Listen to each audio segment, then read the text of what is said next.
Le président du Rwanda, Paul Kagame, a été ce vendredi à Kinshasa l'invité d'honneur et surprise du président Félix Tshisekedi. Ceci pour les funérailles de son père, l'ex-opposant Étienne Tshisekedi. Le chef rebelle angolais Jonas Savimbi, mort en 2002 au combat, est enterré dans son village familial lors de funérailles publiques. Un signe important pour la réconciliation nationale dans le pays.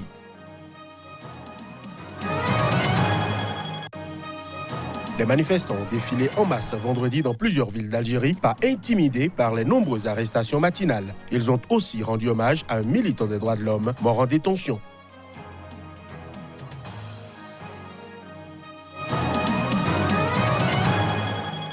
Voilà pour les titres de cette nouvelle session de l'information sur Sika. Le président du Rwanda, Paul Kagame, parfois considéré comme un ennemi en République démocratique du Congo, a été ce vendredi à Kinshasa l'invité d'honneur et surprise du président Félix Tshisekedi. Ceci pour les funérailles de son père, l'ex-opposant Étienne Tshisekedi, décédé en février 2017 à Bruxelles.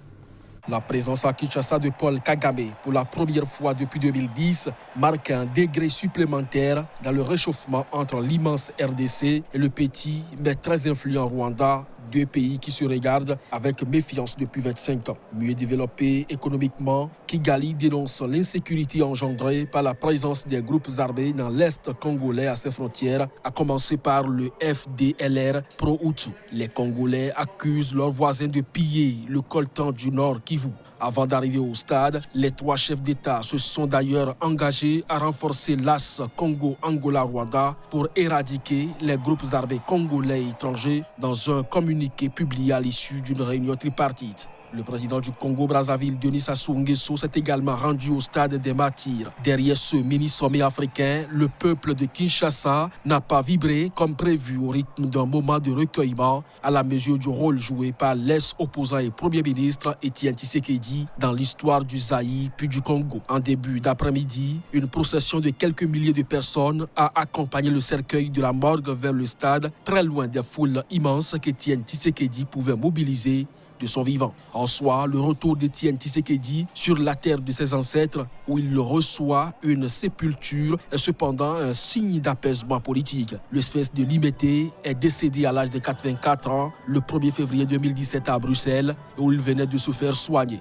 Une messe a été célébrée en soirée au stade des Martyrs. Le chef rebelle angolais Jonas Savimbi, mort en 2002 au combat, doit être enterré aussi ce samedi lors de funérailles publiques. Un signe important pour la réconciliation nationale, 17 ans après la fin d'une guerre civile extrêmement sanglante.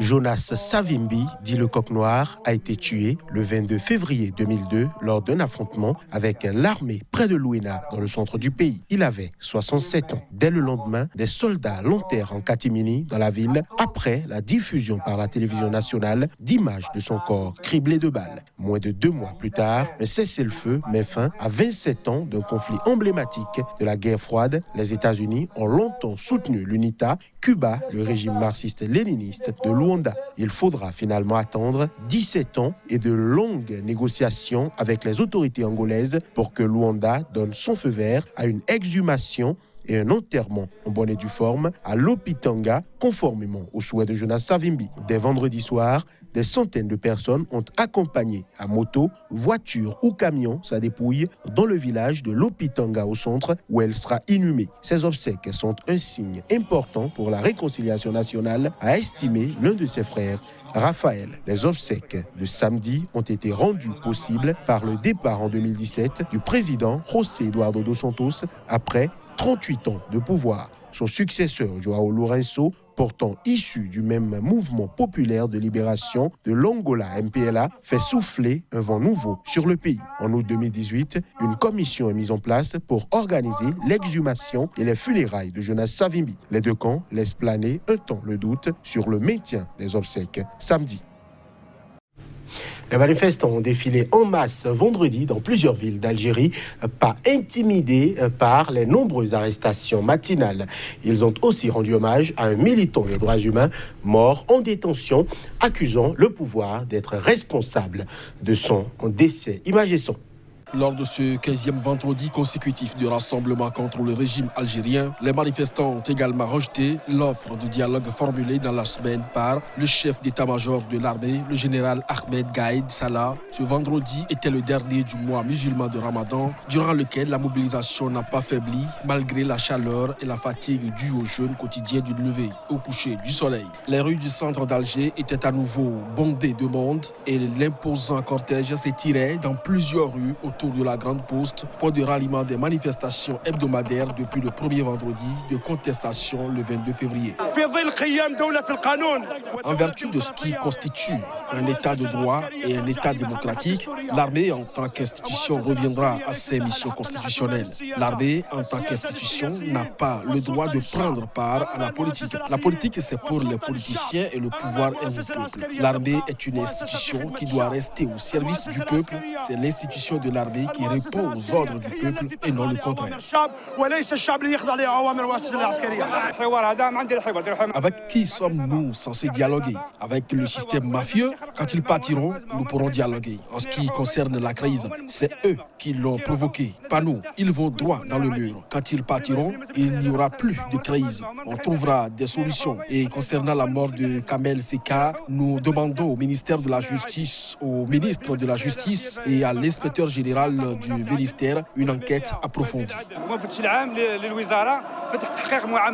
Impossible à évaluer en l'absence de décompte officiel. La foule a semblé particulièrement nombreuse dans la capitale algérienne, 3 jours après le décès en détention de Kamel Eddine Fekar. De nombreux slogans et banderoles ont rendu hommage à ce militant connu des droits humains et de la cause mozabite, une minorité berbérophone d'Algérie. Des rassemblements de grande ampleur ont aussi eu lieu à Oran, Constantine et Annaba, 2e, 3e et 4e ville du pays, selon des journalistes locaux. L'agence officielle APS a recensé des manifestations dans 32 des 48 régions du pays. La police avait procédé dans la matinée à l'arrestation systématique des passants dans les rues encore peu animées du centre d'Alger.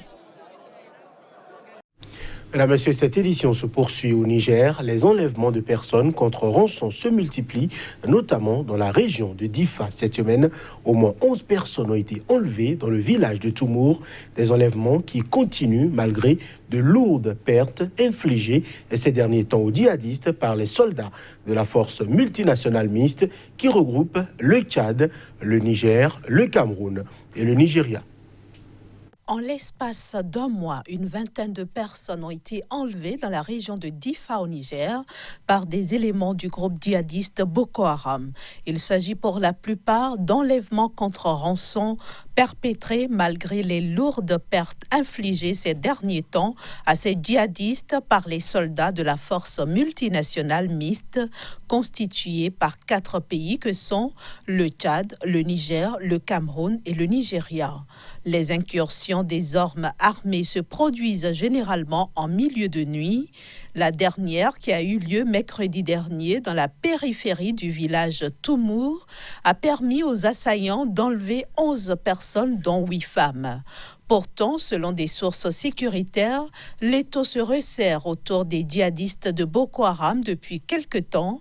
En effet, les forces nigérianes sont massivement revenues dans le lit du lac Tchad avec d'importantes frappes aériennes, tandis que les forces nigériennes intensifient leurs opérations terrestres et aériennes dans le lac. À en croire certaines sources proches de la force multinationale mixte, une véritable course contre la montre serait même engagée à cet endroit pour infliger le maximum de pertes à l'ennemi avant l'installation de la saison des pluies.